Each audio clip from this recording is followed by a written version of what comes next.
Vamos lá, meus irmãos, continuando aqui nosso segundo dia de aula de introdução ao Novo Testamento 2. Vamos agora para o segundo bloco, parte 2, né? Então, falamos sobre a vida de Paulo, a obra de Paulo, as viagens, é claro que foi uma breve citação. Eu até não gastei muito tempo sobre as viagens missionárias, ponto a ponto, merecíamos. No entanto, como a gente vai agora discorrer sobre alguns livros e vamos entrar em alguns detalhes, a gente vai acabar voltando para os mapas e as viagens, tá bom? Mas falar de Paulo é muito difícil. Poderíamos gastar um módulo todo para falar de Paulo e ainda, eu diria, não concluiríamos, porque realmente ele foi o maior expoente do Novo Testamento, tá bom? Mas como é uma matéria de introdução, não dá tempo de mergulharmos tanto, tá joia? Então agora a gente vai para o próximo livro, que é Romanos. Nós tínhamos falado aulas atrás sobre Atos, e hoje a gente vai começar falando sobre Romanos. Percebam que nós não estaremos, irmãos, tratando do Novo Testamento 2 de forma cronológica. Assim como o Novo Testamento 1, a única parte que foi cronológica foi o período interbíblico. Novo Testamento 1, enquanto falávamos sobre o período interbíblico, trouxemos ali uma informação sobre os impérios, Império Assírio, Babilônico, Medo-Persa, Império Grego, Império Romano. Falamos bastante sobre essa questão do que acontece logo depois do Império Grego para o Império Romano, daquela questão da helenização do mundo, das revoltas dos Macabeus, da família dos Seleucidas, Ptolomeus, e depois falamos também sobre a família Herodiana. E ali entramos logo na sequência e falamos sobre os 4 evangelhos. Se nós formos pensar, quando começássemos a falar sobre o Novo Testamento, se nós fôssemos trabalhar de forma cronológica, ou nós iríamos ler e estudar Tessalonicenses, ou iríamos estudar Gálatas. Porque há uma discussão muito grande em quem foi o primeiro livro do Novo Testamento. Se é os Tessalonicenses ou se são os Gálatas. Ou seja, a história da igreja primitiva começa a ser vivida pelos apóstolos. Eles continuam pregando o evangelho para as pessoas, o evangelho vai crescendo, eles vão formando discípulos com aquilo que eles ensinam, vai havendo a tradição. Em algum momento Paulo se converte, Paulo é treinado, Paulo também é discipulado, e depois Paulo é encaminhado para a pregação do evangelho junto com Barnabé, ou melhor, Barnabé e Paulo. E depois surge a primeira carta, que é Tessalonicenses, ou o próprio livro de Gálatas. E aí vão surgindo as outras cartas. E surge o primeiro evangelho. Ou seja, tanto em Novo Testamento 1 quanto em Novo Testamento 2, nós seguimos a ordem do que está nas nossas Bíblias do Novo Testamento. Essa estrutura de evangelhos, Atos, epístolas paulinas, depois epístolas gerais, petrinas, joaninas e Apocalipse. Essa é a estrutura que a gente vai seguir aqui, mas não é a estrutura e a ordem cronológica, tá bom? Então, hoje, por exemplo, nós estaremos estudando Romanos, mas vocês têm que lembrar que nós não estamos falando de Romanos por causa da ordem cronológica. Estaremos falando de Romanos porque, depois de Atos, na nossa Bíblia veio a primeira carta de Paulo aos Romanos. Tá bom? Tudo bem até aí? Ok. Alguma dúvida? Algum comentário? Não, poderia ser Tessalonicense, né, se fosse na ordem cronológica, ou Gálatas, né? Poderia. Quem sabe para o futuro eu faço o Novo Testamento de ordem cronológica. Mas sabe qual que é o problema, Júnior, de fazer de ordem cronológica? Diferente do Velho Testamento? Pensa assim, nós passaríamos o Novo Testamento 1, ao invés de estudarmos os 4 evangelhos, a gente ia estudar quem? Ia estudar Tessalonicenses ou Gálatas. E, de fato, fica um pouco mais complicado essa estrutura. Por quê? Porque mesmo sendo a primeira carta, cronologicamente, Tessalonicenses ou Gálatas, nós não podemos perder de vista e do Novo Testamento é Jesus, né? Então, mesmo não tendo ainda os evangelhos, todos os apóstolos e a igreja estavam pregando o quê? As boas novas em Jesus. Então, por isso que eu acredito que todos os professores de introdução ao Novo Testamento, eles priorizam porque Jesus é o centro de tudo. Ele é o centro da Bíblia e ele é a maior revelação de todas. Então, seria como seguir a ordem cronológica, mas fica faltando o autor principal, né? E pensando em nós, como Igreja de Jesus 2000 anos depois, não falar sobre o Evangelho é como se estivesse deixando de falar sobre o Salvador. Então, por essa razão, eu quero acreditar que o consenso é período interbíblico, Evangelhos ou o autor principal, e depois história da igreja primitiva, por isso que é Atos, e depois, aí sim, daria até para a gente começar agora, ao invés de Romanos, começar com Tessalonicenses. Eu acho que daria para montar uma estrutura assim, que seria um pouco mais fácil. Concorda? Porque quando você pega os 4 evangelhos, você menciona um pouco daquele período da infância de Jesus, ou do nascimento de Jesus, da infância de Jesus, João Batista, aí você, logo depois da obra de Jesus, morte, ressurreição e ascensão, você vem com Atos, que é a história da igreja. E aí você pincela. O que daria para fazer, em Atos, você colocar a cronologia, né? Mas também fica um pouco difícil, entendeu, irmãos? Percebam, irmãos, não tem uma regra.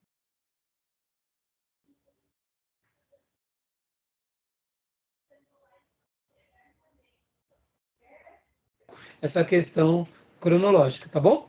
Tudo bem? Deu uma travada, pastor. Hã? Deu uma travada, eu acho que foi para todo mundo. Tá bom. Foi mesmo, né? Fez um barulho, né? Bom, voltou aqui, tá? Então deu para entender? Então eu só fiz essa pincelada para mostrar que agora estaremos em Romanos, mas Romanos tem uma data provável que foi depois de Tessalonicenses e Gálatas, tá? Então vamos lá, meus irmãos. Então vamos aqui, vamos já trabalhar um pouco agora sobre essa questão da Epístola aos Romanos. Vou compartilhar com vocês o slide do professor Jair. Nós temos seguido aqui o material dele.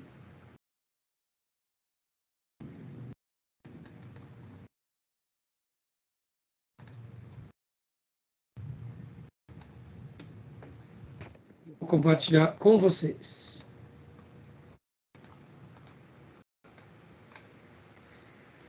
Carta aos Romanos, aspectos históricos, culturais e teológicos. Vamos estar tratando agora sobre o princípio do Império, o primeiro triunvirato, o segundo triunvirato, já tratamos um pouco disso nas aulas passadas, as contribuições do Império Romano, a Igreja em Roma e a Epístola aos Romanos, o autor, local, data, propósito e doutrinas, tá bom? Uma breve história de Roma, da sua monarquia. Nós já passamos um pouco por isso. O Império Romano nasce lá no ano 753 a 717 a.C., com Rômulo. E então a gente tem aquela tradição que tanto Rômulo quanto Remo, se eu não me falha a memória agora, foram criados por uma loba. Essa é a tradição, né? E nasce deles os romanos. Promoveu o rapto das mulheres Sabina. Após a guerra com os sabinos, Rômulo os uniu com os romanos numa diarquia com o líder sabino Tito Tácio. E aí vem toda a história, como a gente já pincelou sobre esse slide, quando nós falamos do Império Romano. Vocês lembram disso? Estão lembrados? Recordam? Nós tínhamos tratado um pouco disso lá atrás, tá bom? Agora eu não consigo ver vocês. Lembram disso? Nós, quando falamos sobre o Império Romano, tá bom? Sim. Sim. Na época do interbíblico. Isso, exatamente. Continuando aqui. Princípio do Império. Consequência do esforço da expansão crescente de Roma durante os séculos 3 e 2 a.C. A população sob o domínio de Roma aumentou de 4 milhões em 250 a.C. para 60 milhões em 30 a.C. Olha que crescente, hein, irmãos? De 4 milhões para 60. Naqueles dias, né? O que fez com que Roma tivesse o seu poder ampliado nesse período, de 1,5% da população mundial para 25%. No final do século II a.C., Gaius Marius transforma o exército romano num exército profissional, no qual a lealdade dos soldados de uma legião é declarada ao general e não à sua pátria. O surgimento de uma série de líderes militares como Sula, Pompeu, Júlio César, que, apercebendo-se da força à sua disposição, começam a utilizá-la como meio de obter ou reforçar o seu poder político. Lucius Cornelius Sula tomou Roma com o seu exército em 82 a.C., tornando-se ditador vitalício, quebrando as regras constitucionais. Sula resignou e devolveu o poder ao Senado romano, mas criou o precedente e lançou as instituições republicanas numa crise. Então aqui uma breve recapitulação do Império Romano. Isso me faz lembrar, né, Júnior, aquilo que você fala sobre o poder do exército romano, né? Lembra disso? Se comenta bastante, se comentou nas aulas passadas, né? O primeiro triunvirato com Júlio César, com Pompeu e com Crasso. E o segundo triunvirato com Otávio, César Augusto, Marco Antônio e Lépido, né? E aqui está um mapa mostrando o Império Romano. E aqui está o Mar Mediterrâneo. E aqui está a Palestina, ou Canaã, ou Israel. A grande nação onde Deus escolheu essa terra sagrada para revelar a sua palavra e escolheu daqui um povo para abençoar todos os povos da terra.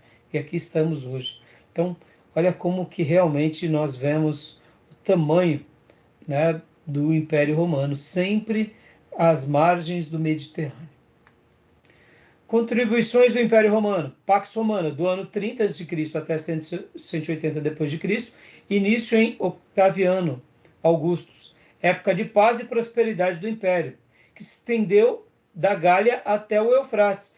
Esse período da paz romana, percebam que está muito ligado, irmãos, ao período aqui de Herodes o Grande e do anúncio do Evangelho.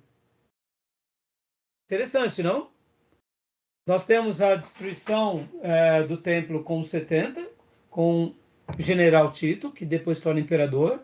No entanto, é um período de paz no mundo. Querendo ou não, esse momento de prosperidade e de paz também abençoou a igreja e ajudou a igreja para que o evangelho chegasse em Roma, mesmo antes dos apóstolos terem ido para lá.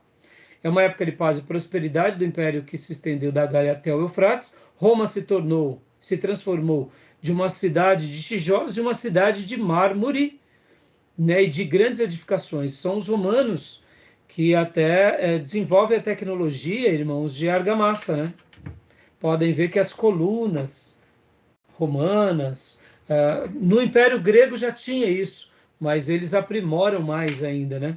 A lei e a ordem acima de tudo, o governo autônomo das províncias, o que proporcionava a manutenção da língua, da cultura e religião dos povos dominados. Essa questão da democracia, algo que também já era característico do Império Grego, né? E a construção de estradas, fortalecimento de rotas comerciais e abolição dos pedágios. Essa questão de construções de estradas facilitou, inclusive, muito na pregação do Evangelho, porque uma estrada romana ela era supervisionada por soldados romanos, logo, os mercenários não tinham muito sucesso, e, ao mesmo tempo, os transeuntes, os comerciantes e os pregadores tinham acesso às estradas romanas. Isso tudo também favorecia como meio de proclamação do Evangelho. contribuições do Império Romano. Tinha também a questão da cidadania romana, né? O título importante de prestígio, assegurava certos privilégios de direito aos cidadãos romanos, direito a voto, um cidadão romano não podia ser açoitado, nem preso, nem submetido a qualquer tipo de tortura sem julgamento prévio. A prisão de Paulo e Silas em Filipos, por exemplo. Se ele declarasse aqui que ele era um cidadão romano, isso não poderia acontecer. É que ele não quis usar desse artifício. Garantia apelação de uma sentença, se considerada injusta em Roma. Foi o que ele fez em Jerusalém. Quem alegava falsamente cidadania romana era sumariamente executado, ou como foi ensinado, né? E então, quer dizer, uma pessoa ela não podia apelar sem ser. Se ela fizesse isso, ela ia ser morta de forma sumária. Possivelmente o imperador Cláudio que faz esse decreto. Enquanto a execução de um bárbaro era a crucificação, a execução de um romano, de um cidadão romano, era a decapitação, por ser considerado mais digna e misericordiosa. Lembrando aqui, irmãos, que só um detalhe, né? A crucificação, quando nós lemos a crucificação de Jesus, a crucificação de Jesus foi rápida, porque o corpo de Jesus já tinha sido açoitado durante a noite, ele já tinha sido agredido, ele já estava ali bem exausto. Pode ver que quando ele leva a cruz, ele não consegue carregá-la sozinho, é preciso com que Simão Cirineu o ajude. No entanto, olha que interessante, dizem os estudiosos que alguns que eram mortos pela crucificação ficavam 3 dias. 3 dias ali em estados de sofrimento, até os órgãos, o pulmão, e entrar em colapso e a pessoa morrer. Pensem nessa situação, né? É uma situação assim de muita angústia, né? Ver uma pessoa crucificada, gemendo, dia e noite, e, meu Deus, era algo realmente uma tortura. Jesus, talvez também pelo fato de ter carregado os nossos pecados, possivelmente isso deve ter até levado mais peso sobre ele. Porque mesmo que, indiferente das leituras teológicas, interpretações, nós sabemos que ele carregou o nosso fardo, os nossos pecados na cruz, né? Então esse é um detalhe. Tem um filme clássico, qual que era o mesmo nome? Que é a história de um... Qual? Não é Ben-Hur, não. Quo Vadis. Quo Vadis. Eu tenho ele. Não, mas a história é um outro... Esse filme é maravilhoso, hein, Júlio? Quo Vadis eu tenho ele. DVD. Eu acho que é aquele... Era de uma revolta que houve entre os romanos. Spartacus, se eu não me engano. Que mostra bastante essas crucificações e como eles sofriam nas crucificações, né? Pompeu então, crucificou mais de 3.000. Como? Pompeu crucificou mais de 3.000. 3.000, né? Mais de 3.000. Um dia só. Irmãos, a gente quando pensa assim no Império, né? Foi um Império de glória, a gente tem que lembrar, sim, mas de que lado a gente está, né? Se fôssemos romano, é um Império de glória. Mas se fôssemos o conquistado, pelo amor de Deus, né? Fala, Júnior. Tá travado. Júnior, tá travado o seu microfone. Era comum os romanos fazer crucificação, né? Sim, era cruel, um ato de crueldade. Eles eram... Quando a gente pensa sobre um país que domina sobre outro, irmãos, isso é muito cruel, né? São poucos os que dominam e tratam os dominados com dignidade, né? Por isso que eles se tornavam escravos, né? Tá bom? Então, continuando aqui, irmãos, agora entrando um pouco mais detalhadamente aqui na igreja de Roma, né? Vamos lá, pode ler para nós, pastor Johnny? O fundador da igreja dos romanos. O seu fundador ninguém sabe, né? Principal teoria, judeus romanos que estavam em Jerusalém no dia do Pentecostes e que retornaram para Roma anunciando o Evangelho.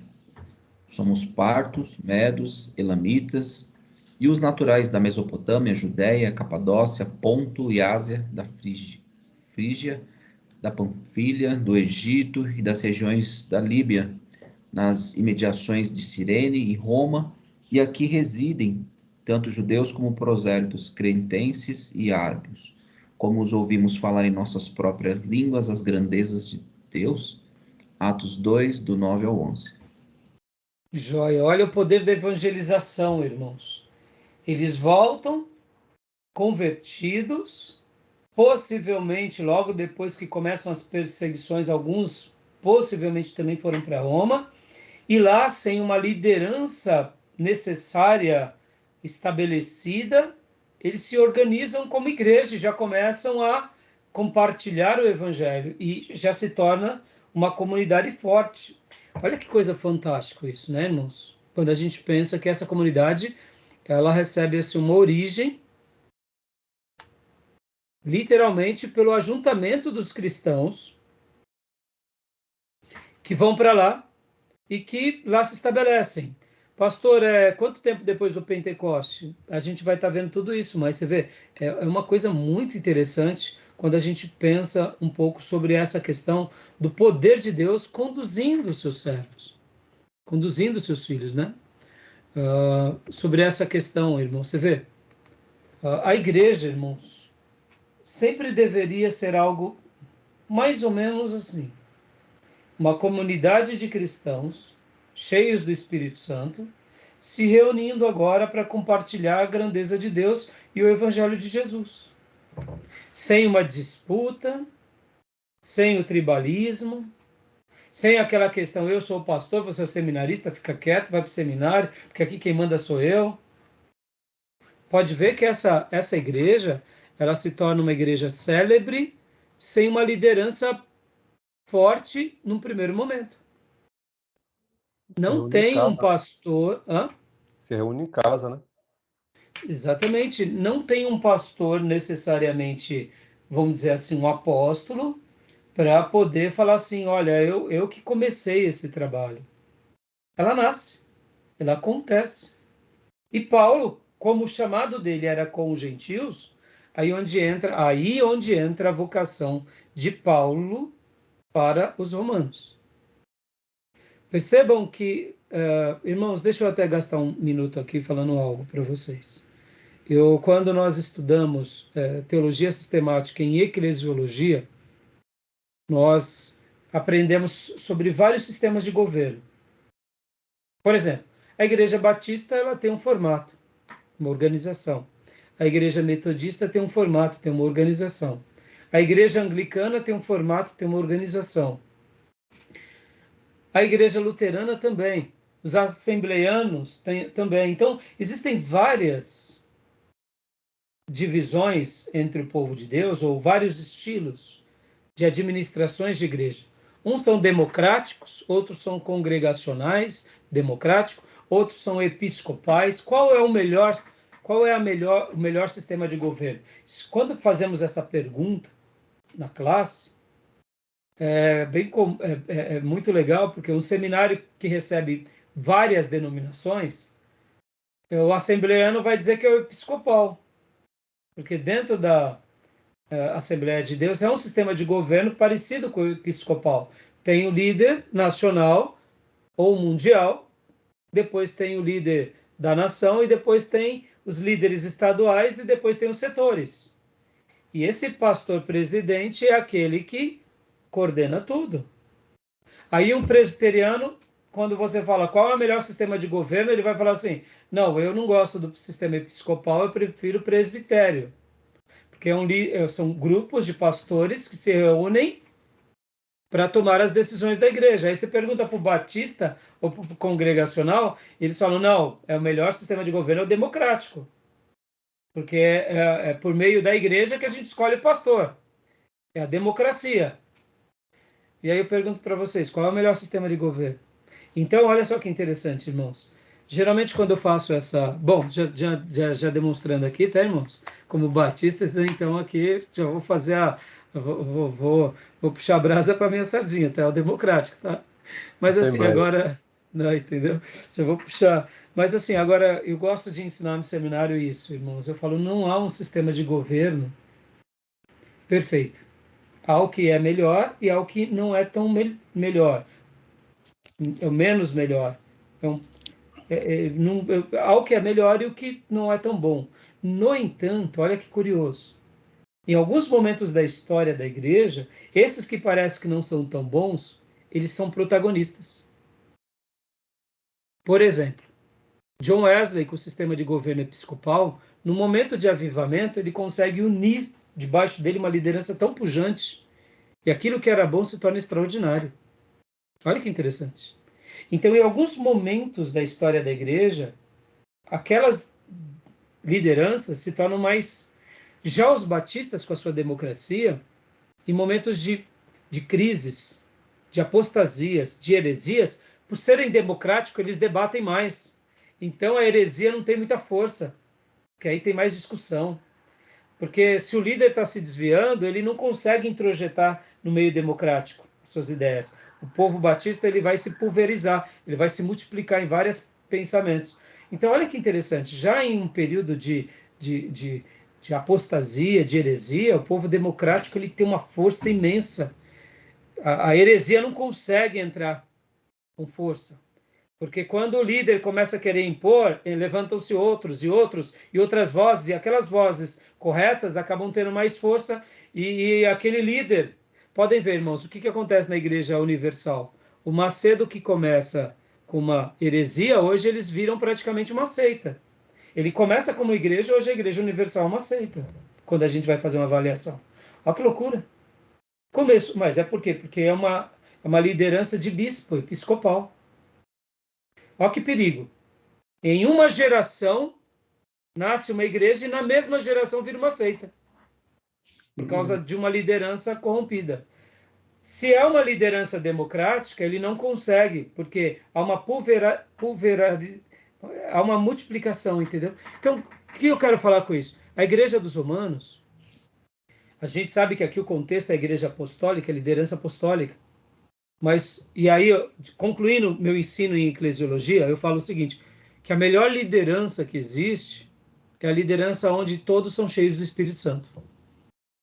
Porque aí não importa o sistema de governo que você é ou a denominação que você pertence. Quando nós somos cheios do Espírito Santo, podemos estar num sistema de governo episcopal, democrático, presbiteriano, não importa. Podemos fazer parte até da Inglaterra, aonde a religião oficial é o anglicanismo. Se eu sou cheio do Espírito Santo, não importa qual é o sistema de governo. Eu vou proclamar as boas novas e anunciar Cristo. Agora, é claro, existe o que é melhor e o que é pior. Só admitamos. Mas percebam que aqui a Igreja dos Romanos, ela foi organizada por crentes cheios do Espírito Santo. Crentes maduros, que queriam crescer nessa verdade. Tá bom? Interessante isso, não, irmãos? Querem fazer algum comentário, alguma dúvida? Tranquilo? Podemos prosseguir? Então vamos lá.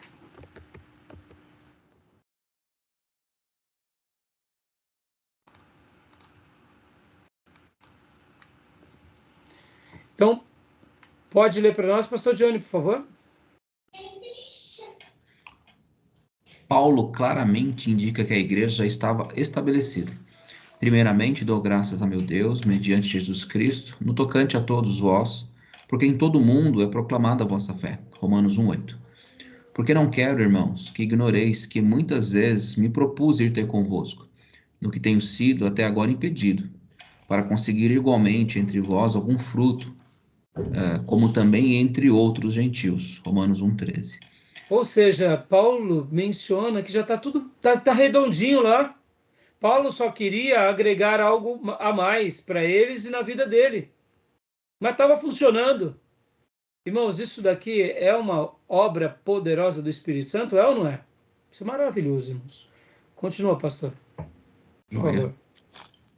A tradição de Irineu, 130-202, registrada por Eusébio, 265-339, erroneamente diz que a igreja em Roma foi fundada por Pedro e Paulo. A tradição... Então, deixa eu dar uma pausa aqui. Por que diz erroneamente, irmãos? Porque, assim, se estudando, se verificando com maiores detalhes, se notou que isso daqui foi só uma ideia possível que alguém teve. Por exemplo, o Júnior comentou sobre aquele filme Quo Vadis. Se não me falha a memória, naquele filme parece que Pedro vai a Roma, não é isso, Júnior? Sim, Paulo está em Roma, preso, né? Não, ele está lá em Roma. E aí Pedro também vai para lá. Tem notícia Então, que ele está lá em Roma. E lá ele conta Priscila e Áquila, né? E a igreja, os irmãos. E Paulo e Pedro vai para lá depois. exatamente. Então, ou seja, ali é uma tradição, mas não tem como a gente afirmar esses detalhes, tá bom, irmãos? Então é por isso que o nosso querido irmão pastor Jair, no seu slide, faz essa citação. Pode continuar, por favor, pastor Johnny. Joia. Tradição de Ambrosiaster, quarto século. Ele que era membro da igreja em Roma, num comentário sobre a epístola de Paulo, escreveu que estes haviam aceitado a fé cristã, ainda que de acordo com o tipo judaico, sem o trabalho de qualquer apóstolo. A possibilidade disso ter ocorrido é reforçado pela narrativa de Atos 11, 19 ao 22, sobre a igreja de Antioquia da Síria. Ou seja, vamos ler Atos 11, 19 ao 22, só para a gente confirmar isso. Isso é muito provável, irmãos, porque naqueles dias, irmãos, vocês têm que lembrar que a igreja estava em plena ebulição. Conversões poderosas estavam acontecendo, o povo estava sendo contagiado pelo poder do Espírito Santo e obras lindas iam acontecendo. Então, aqui a gente vê que Deus estava operando não só em Roma, mas em muitos lugares espalhados ao redor de Jerusalém. Quem achou pode ler para nós.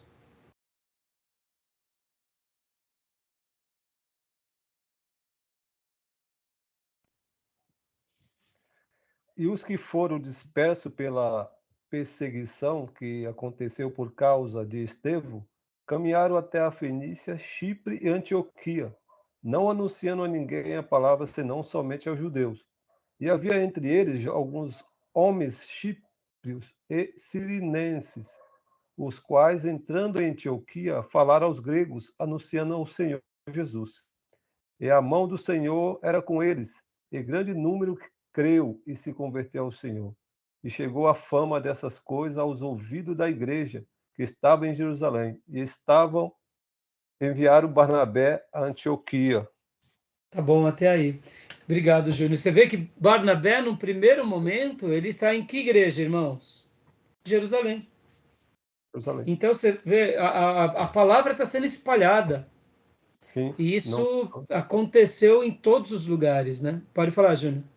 O que ele está dizendo é que não teve intervenção de nenhum dos apóstolos da liderança. Porque aquela repercussão lá em Jerusalém de Atos já propagou para todos os cantos, entendeu? Exatamente. E como lá em Atos fala que logo na pregação de Pedro, na primeira mensagem, se converteram 3.000 e algum tempo depois já estavam chegando a 5.000, essas conversões, esses discipulados, eles foram sendo contagiantes, né? Irmãos, uma coisa que a gente aprende na história da igreja é verdade. O sangue novo vem dos novos convertidos, viu, irmãos? Porque é por meio dos novos convertidos que a mensagem de transformação ela é mais difundida entre as pessoas. Por exemplo, irmãos, nós já somos crentes há um bom tempo. Dar um testemunho nosso é interessante, mas as pessoas já nos conhecem. Agora, quando é uma pessoa que acaba de passar pela experiência da conversão, aquilo que ele fala e o momento que ele vive para as pessoas que estão ao redor deles acaba sendo muito pujante. Um novo convertido, ele é um cristão muito contagiante. E nós, como velho convertidos, precisamos sempre relembrar desses princípios para lembrarmos como éramos, para que a gente não perca esse anúncio contagiante de um evangelho que um dia também nos transformou. Porque nós, muitas vezes, acabamos caindo na monotonia religiosa e se esquecemos que éramos pessoas que viviam erradas, né? Então, isso sempre foi assim e sempre vai ser assim. Podem ver o efeito de uma igreja que passa pelo avivamento. É maravilhoso, né? Tá bom? Irmão Júnior, leia para nós agora características da igreja em Roma. Por gentileza. Característica da igreja em Roma. No início da igreja, judeus somente. Com o tempo surgiram conflitos entre judeus e judeus convertidos, motivo que pode ter levado o imperador Cláudio a expulsar os judeus de Roma, 49 depois de Cristo. Motivo oficial registrado por Suetônio. Conflitos causados por, aspas, Crestus, que pode ser uma alusão a Christus, Cristo em latim. Olha só, então perceba que houve alguma coisa na comunidade judaica que o imperador Cláudio expulsa os judeus de Roma. E esse escritor, Suetônio, ele registra Crestus. Alguns outros historiadores também, quando vão se referir a Cristo, eles sempre põem Crestus. Possivelmente, o que eles estavam querendo dizer seria Cristo, tá, irmãos? Continua para nós, Júlio, por favor. Com a expulsão dos judeus, a igreja tornou-se gentia. Com a morte de Cláudio, em 52 depois de Cristo, Nero assume o império e permite a volta dos judeus a Roma. No momento 56. Olha só que interessante, né? Então, eles passam por um momento agora onde a igreja só tem o quê? Gentios. Porque os judeus foram expulsos. Certo. Né? Joia. Continua, por gentileza. Momento da carta de Paulo, constituída na sua maioria por gentios, o que não exclui a presença de judeus. Ou seja, já que retornaram, não significa que não tinham. Né? Continua para nós, por favor. Paulo exorta os gentios a uma atitude de humildade para com os judeus, o que revela um possível conflito entre judeus e gentios cristãos. Lembra daquela palavra sobre ser enxertado? Ora, não despreze, porque se nós formos enxertados, quanto mais eles que eram ramos. Então dá para ver que havia, sim, uma coisa meio que mal resolvida. Mas Paulo aqui vai orientando para que haja harmonia. Mas percebam, irmãos, que a igreja de Roma não era uma igreja repleta de defeitos. Uma igreja repleta de maus hábitos. Paulo dá algumas recomendações. Paulo vai fazer alusão ao comportamento dos romanos. Paulo não exorta eles às práticas dos romanos, dizendo, vocês parem com isso. Dá para ver que ele já tinha um comportamento e uma postura muito clara com relação aos princípios de Cristo. Olha que interessante, irmãos, agora aqui eu quero fazer um adendo, hein? Olha só, deixa eu fazer um adendo aqui.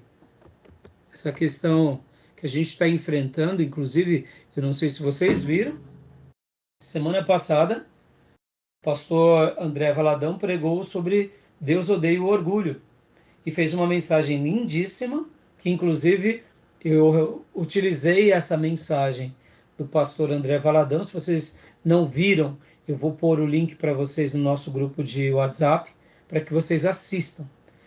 Essa mensagem nós passamos sábado na nossa igreja, porque nós estamos tendo uma escola bíblica, eu diria, um pouco diferente. Eu pego uma mensagem, passo para a igreja, depois debatemos com as classes. E foi essa a mensagem. E eu, inclusive, disse, tanto no sábado quanto no domingo, que eu fiquei muito orgulhoso do pastor André Valadão, porque ele foi amável, foi respeitoso, e ele se posicionou como uma igreja tem que fazer. Irmãos, o que está dando de falar é algo fora do comum. Ontem mesmo eu recebi um vídeo de um pastor de uma certa igreja que se diz evangélica, falando que tanto o André Valadão quanto o Silas Malafaia, eles são assassinos. Porque eles estão fazendo aquilo que Paulo dizia, que ele tinha um espinho na carne. E o espinho na carne eram aqueles que acusavam Paulo, eram os que perseguiam Paulo. E tanto o André Valadão quanto Silas Malafaia, eles são assassinos e são espinhos na carne, são mensageiros de Satanás. Olha o que o pastor diz. Um pastor. E aí ele, inclusive, disse, se algum homossexual ou LGBT ou etc e tal se suicidar por causa da mensagem do André Valadão, a culpa é do André Valadão. Olha que absurdo. Sem nexo, que ridículo. Ou seja, eu não posso chegar por uma pessoa que é muçulmana e pregar Cristo e falar de Cristo para ele. Eu não posso chegar por uma pessoa que é espírita e falar do espiritismo, porque se ele se suicidar, a culpa é minha. Ridículo. Pelo contrário, e ele, está livre inclusive, do começou sangue a fazer dele. toda a construção, porque uma mãe que despreza o seu filho tem que ser... Ele fez uma celeuma. Então, olha agora, por que eu estou gastando esse tempo aqui e quero fazer esse adendo aqui? Vamos lá, irmãos. Irmãos, a Igreja de Jesus, em todos os períodos, você não vai ver a Igreja de Jesus, em todos os períodos, maltratando qualquer pessoa, qualquer viciado ou qualquer prática. Nunca existiu isso na história do cristianismo, porque quem fez isso foi repreendido. Nós, como cristãos, por exemplo, não compactuamos com a idolatria, com nenhum tipo de idolatria. O amor ao dinheiro, que é a avareza, é uma idolatria, nós não compactuamos. A pastolatria, culto ao pastor, o bispolatria, o apostolatria, nós não compactuamos. A denominacionalatria, também não compactuamos. A bibliolatria, nós não compactuamos. Nenhum tipo de idolatria. Ora, eu posso falar isso? Então, percebam, por que eu estou falando isso? Eu quero fazer um adendo aqui. A igreja aos romanos, eles viviam num costume romano muito pervertido, porque a sexualidade entre os romanos e os gregos era muito pervertida. As casas de massagem e as relações homossexuais eram muito comuns entre os gregos. Era mais comum entre os romanos e os gregos do que das outras nações. As outras nações não eram tão comum a prática homossexual. Mas entre os gregos e principalmente entre os romanos, sim. Quando o homem ele era o pater familia, ele tinha todos os que estavam debaixo dele como seus objetos. E eles tinham, inclusive, relações sexuais nas casas de massagem com mulheres ou com homens. Isso fazia parte da cultura. No entanto, se convertem romanos ao cristianismo e eles param com essa prática. E Paulo, no capítulo 1, já menciona, realmente, olha, essa prática é antinatural.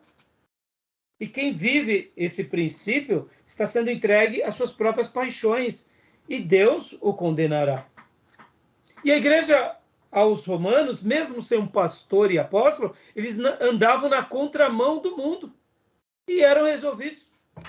Hoje, olha como a gente está vivendo, irmãos, os finais dos tempos e como a gente vai ter que ter sabedoria de lidar com esses que estão dizendo que porque nós não concordamos, nós estamos sendo tirânicos. Olha como eles tentam dramatizar um discurso de ódio, um discurso de acusação, simplesmente porque nós não concordamos. Eu não concordo com nenhum vício, irmãos. Nenhum vício. E nem por isso eu vou me tornar um assassino se eu chegar para uma pessoa que tem um vício e falar, olha, para com o vício, Deus não quer que você seja um viciado, porque os viciados, os mentirosos, os idólatras, os assassinos não herdarão o reino dos céus. Ou seja, então, eu não posso mais pregar. Eles não nos respeitam e querem ser respeitados. Exatamente. Então, Entendeu? estou fazendo esse adendo aqui, irmãos, para vocês verem como eles eram resolvidos nisso, tá bom? Beleza, meus irmãos? Algum comentário? A igreja de Roma era separada, era tida como aqueles que comia gente, porque existia entre eles lá uma distorção. Olha, os cristãos se reúnem secretamente, questão da ceia, eles comem pessoas, são como que é, gente canibais. Era isso que eles falavam. Por quê? Porque a igreja do Senhor não reverenciava o imperador, que era representado como Deus. Era isso que os imperadores ficavam mais irritados. Colocou os cristãos na arena, Nero dava risada e dizia: Mas por que eles não estão chorando? Eles não estão pedindo para parar. Foi a pior decepção de Nero, foi que os cristãos entravam dentro das arenas cantando, louvando ao Senhor.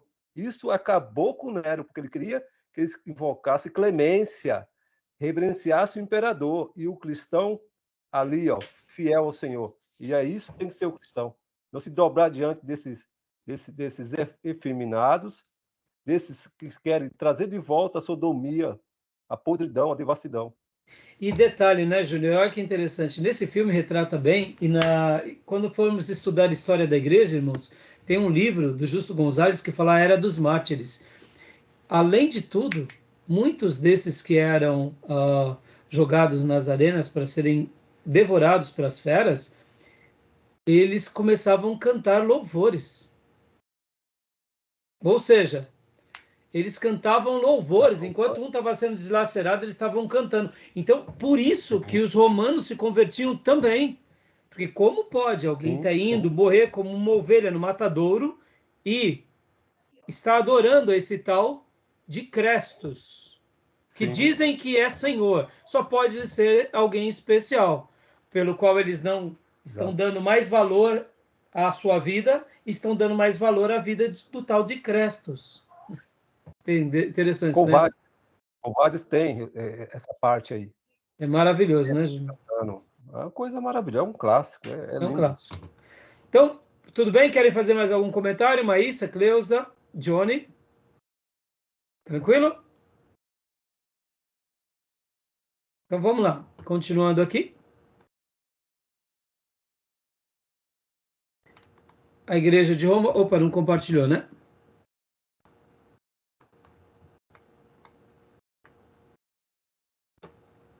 Vamos lá. Características da igreja de Roma. Já lemos tudo, né? Ou não?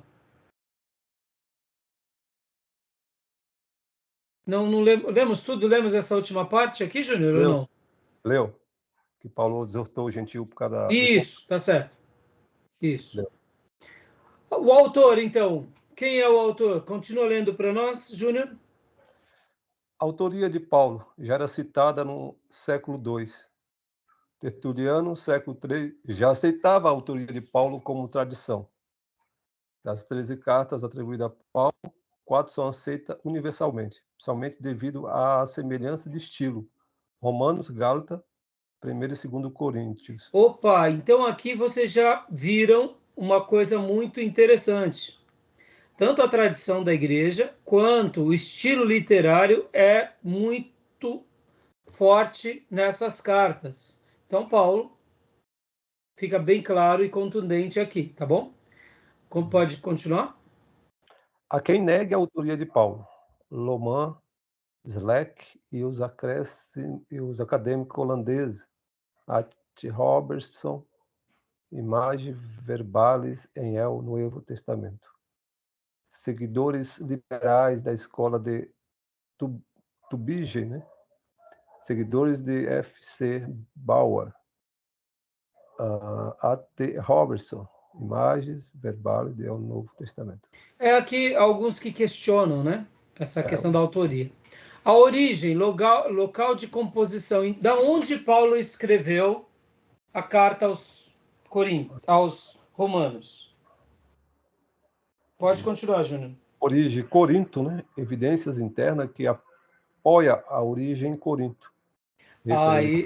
Pode ler tudo isso daqui para nós? Referência a Febe, a portadora da carta aos Romanos, membro da igreja de Cencreia, porto de Corinto distante cerca de 29 quilômetros da cidade, Roma 16, 1 a 2. Referência a Gaio, seu anfitrião, 1 Coríntios 1, 14.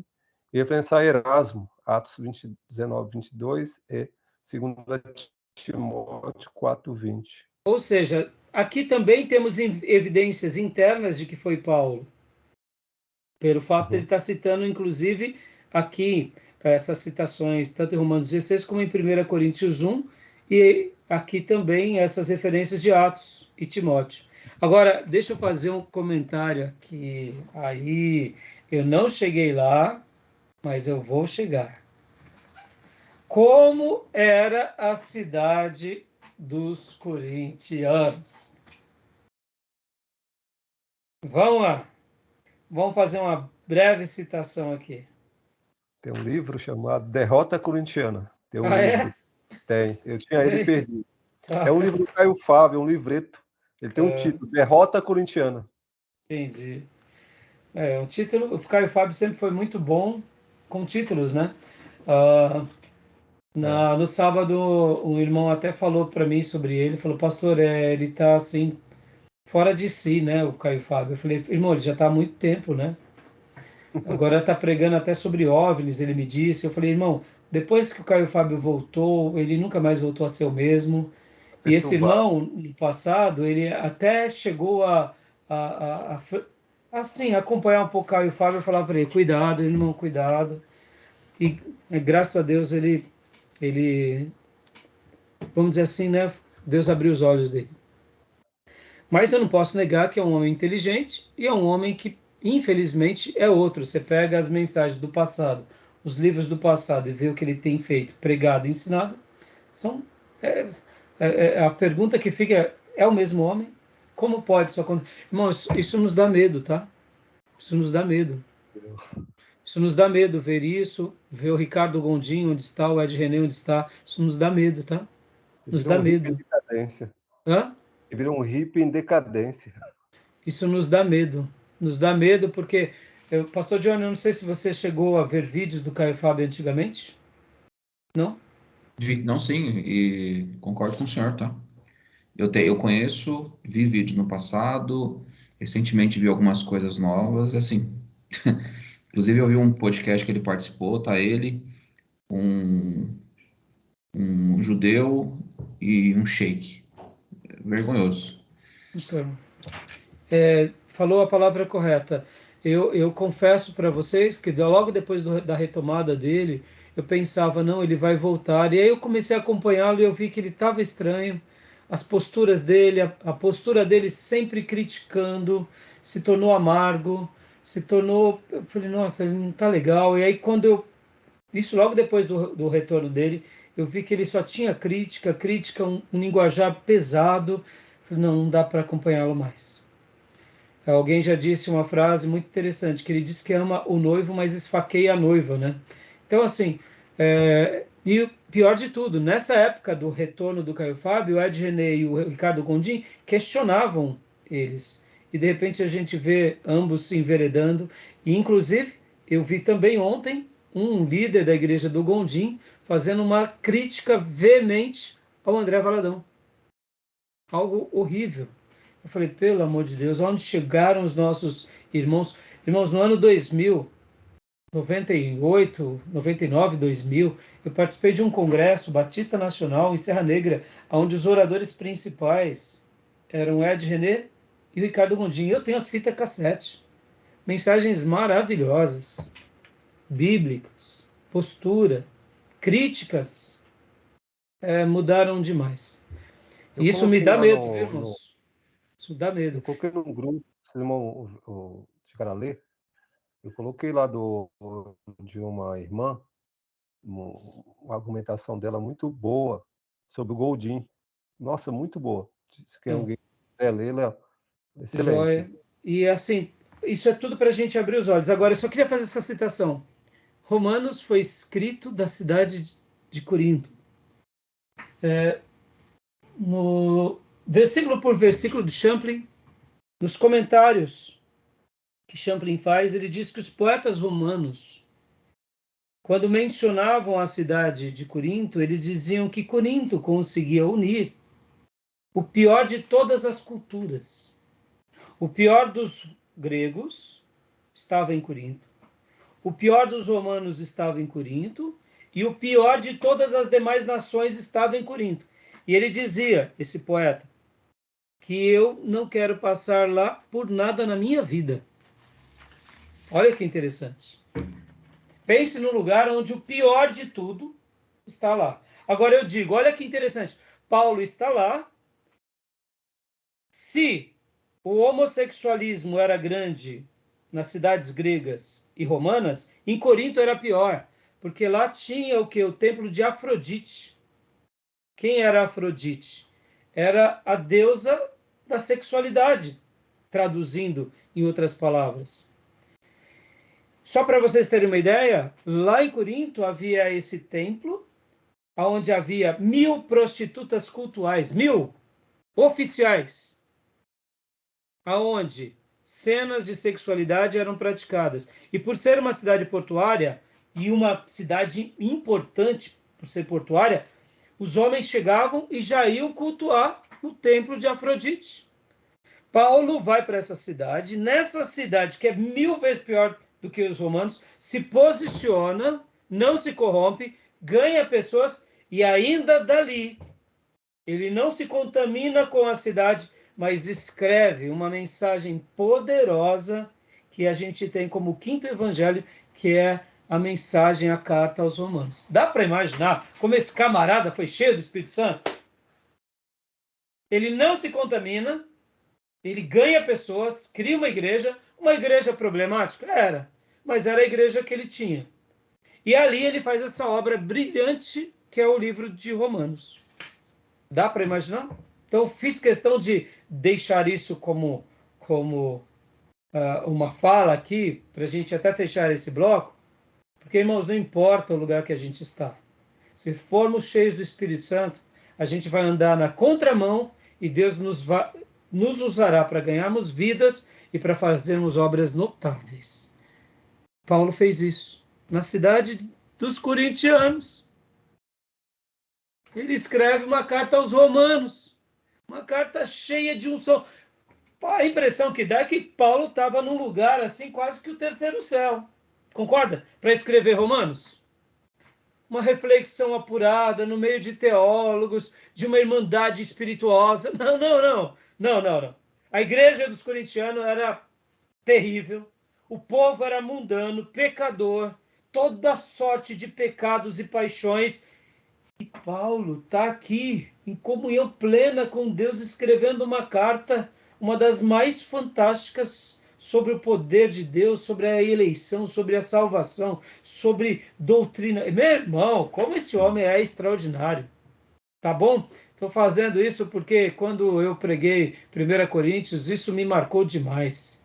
Imaginar que Paulo escreveu da cidade dos corintianos essa carta de Romanos. Isso é maravilhoso, irmãos. Isso é maravilhoso, maravilhoso. Por isso que a cadeia foi café pequeno, entendeu? A cadeia, soldado romano, não tinha orgia, não tinha os gadarenos, tinha os romanos ali presos, entendeu? A cadeia ficou pequenininha. Deus tem os seus métodos. Percebe, irmão, como que a gente precisa ser cheio do Espírito Santo, né? E tá vendo, irmão, como que a gente é pequeno, né? Porque muitas vezes a gente está reclamando dos atribulados da igreja, da família. E a gente está falando, Senhor, não consigo pregar. Então, por isso que a gente tem que olhar para Paulo, né? Tá bom? Beleza, meus irmãos? Já sabiam disso, não? Ah, sim, eu já li sobre Corinto. É uma cidade problemática. Mas essa ideia de que Paulo, nesse contexto, faz essa carta. Ah, tá. Não. Eu não sabia.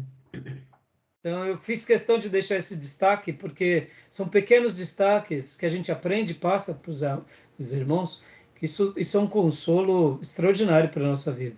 Né? E uma coisa também que eu fiquei impressionada também, nesse vídeo do pastor, foi que quando Paulo ficou preso, ele pregou para os soldados, né? Vários soldados. Sim. Soldados fazia parte do alvo dele, né?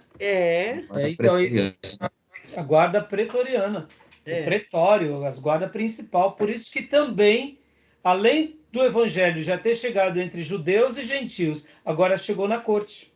Sim. O filme do Covardes, ele retrata bem, ele é uma figura lá, acho que é do exército, esqueço o nome agora, que ele ganhava a liberdade, né? E ele foi convertido. Ele teve uma audiência com Paulo.